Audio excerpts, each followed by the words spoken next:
కరీంనగర్ జిల్లా హుజూరాబాద్ పట్టణంలో దొంగలు రెచ్చిపోతున్నారు. నిర్మాణంలో ఉన్న ఇండ్లను టార్గెట్ చేసి కొత్త తరహా దొంగతనాలకు పాల్పడుతున్నారు. ఇంటి నిర్మాణం కోసం తీసుకొచ్చిన కరెంట్ మరియు ప్లంబర్ సామాన్లను ఎత్తుకుని పోవడంతో పోలీసులకు ఫిర్యాదు చేస్తున్నారు బాధితులు. హుజూరాబాద్ పట్టణంలోని మామిండ్లవాడ ప్రాంతానికి చెందిన మంచికట్ల శ్రీనివాస్ ఇంటి నిర్మాణం చేపట్టి కరెంట్ సామాన్లు తీసుకొచ్చి ఇంట్లో పెట్టాడు.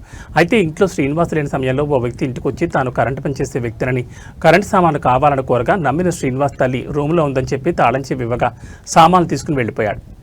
ఇంటికి వచ్చిన శ్రీనివాస్కి విషయం తెలుపగా స్థానిక పోలీస్ స్టేషన్లో ఫిర్యాదు చేశాడు.